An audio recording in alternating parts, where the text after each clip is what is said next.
Bonsoir à tous. Le soleil va uniquement résister dans le sud-est de la France. Il faut dire que plus au nord, une nouvelle perturbation arrive de nouveau, toujours due à cette dépression qui tournicote sur les îles britanniques et qui apporte donc ces multiples perturbations, particulièrement sur l'ouest et le nord de la France. À noter également que ce soir, si vous prenez la route pour partir en vacances, il faudra donc davantage surveiller ces régions autour de la Bretagne en remontant vers la Normandie, avec encore quelques gouttes de pluie, quelques orages également sur le relief des Alpes. Et ensuite, demain, c'est simple, notre dégradation continue son chemin en direction de La Rochelle, en remontant également du côté de Lille, avec un petit peu de vent à son passage.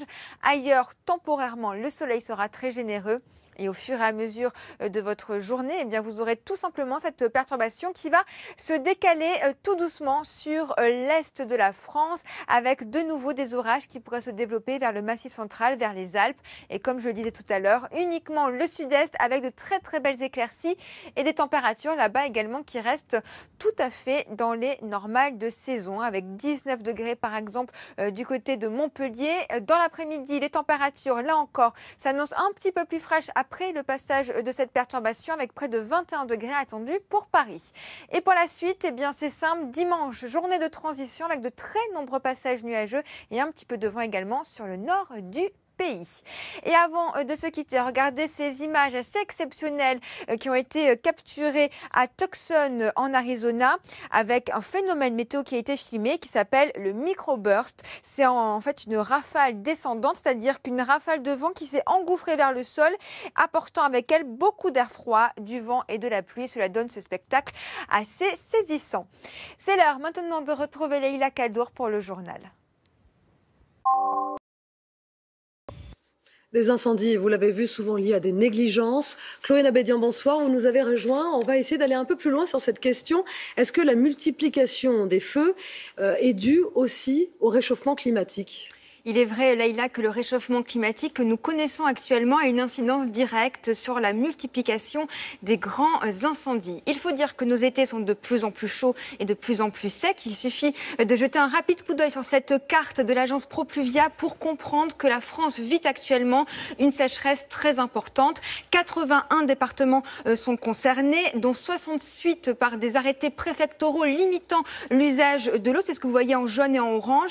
Et 26 qui se trouvent actuellement en situation de crise hydrique. C'est ce que vous voyez en rouge. C'est le cas en France, mais malheureusement, c'est le constat également au niveau mondial. En Californie, par exemple, la sécheresse, les incendies sont monnaie courante depuis plusieurs semaines. 50 degrés même ont été relevés dans l'ouest américain. C'est un record. Du côté du Portugal, encore un incendie cette semaine. Après déjà l'incendie meurtrier il y a un mois, avec des températures qui varient aux alentours de 45 à 47 degrés. Donc oui, le réchauffement climatique a une incidence, déjà plus 1 degré en l'espace d'un siècle au niveau mondial.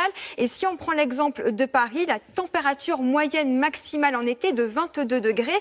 Et si jamais le réchauffement climatique continue sa trajectoire actuelle et atteint donc les plus 4 degrés d'ici 2100, on passera à Paris de 22 à 29 degrés, soit exactement ce qui se passe à Fès aujourd'hui au Maroc. Et si nos étés français deviennent des étés marocains, la sécheresse et le risque d'incendie vont donc se démultiplier ces prochaines années. Je vous remercie Chloé et à tout à l'heure pour une météo complète. Dans l'actualité...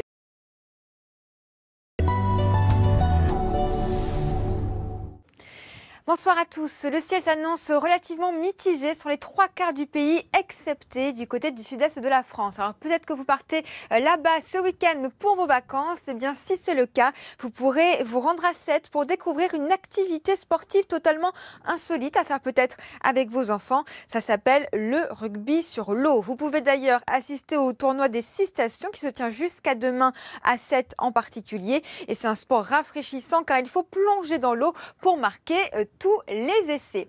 Alors une idée effectivement pour ces vacances pour le sud-est. En revanche, plus au nord, il faudra plutôt prendre le parapluie car nous avons toujours notre dépression qui tournicote vers les îles britanniques et qui continue de nous apporter son lot de perturbations, avec encore ce soir, si vous prenez la route en particulier, des gouttes de pluie prévues du côté de la Bretagne en remontant également vers la pointe du Cotentin. Quelques orages possibles autour du Massif central et en remontant également du côté de la France. Franche-Comté. Ailleurs, eh bien, c'est simple, nous aurons tout simplement un ciel plutôt bien dégagé. Pour demain, en revanche, la perturbation continue son chemin en direction de La Rochelle et en remontant du côté de Lille.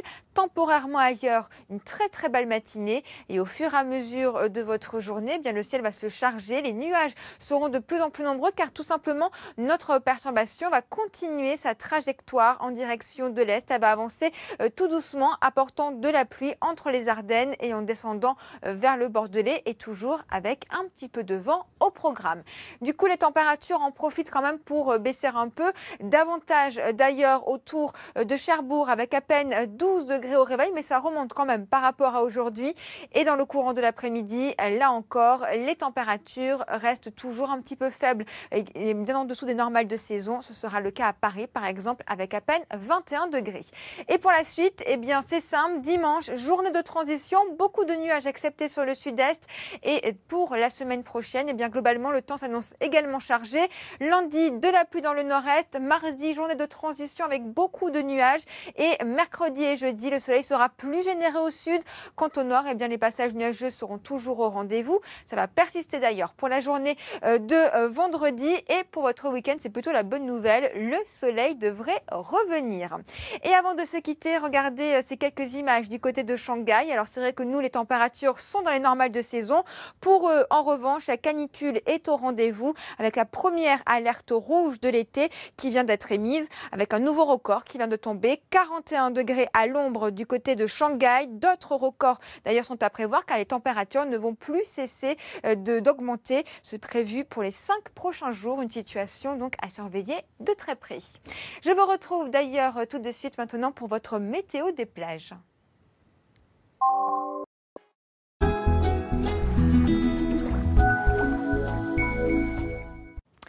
Cette météo des plages s'annonce encore un petit peu pluvieuse du côté des côtes de la Manche en particulier, toujours dû à ces perturbations qui se succèdent. Les températures sont d'ailleurs très faibles pour la saison avec en plus ce vent qui renforce la sensation de froid puisqu'il est de 40 km/h. Il sera un petit peu plus élevé d'ailleurs du côté de Pornichet où il fera à peine 19 degrés sur votre plage. Et puis plus nous irons vers le Pays Basque, plus le soleil sera généreux et les températures plus agréables. Ce sera le cas également du côté de la Méditerranée avec déjà 28 degrés pour la Seine-sur-Mer, 24 degrés les pieds dans l'eau du côté de Nice et puis toujours l'île de Beauté qui a la palme du côté de Santa Giulia avec près de 29 degrés et un plein soleil. Résultat, pour ces régions, on se protège toujours. L'index UV reste très important, entre 7 et 8 pour la Méditerranée, entre 3 et 6 du côté de l'Atlantique et de la Manche. Donc protégez-vous bien et je vous souhaite maintenant une excellente soirée sur France 2.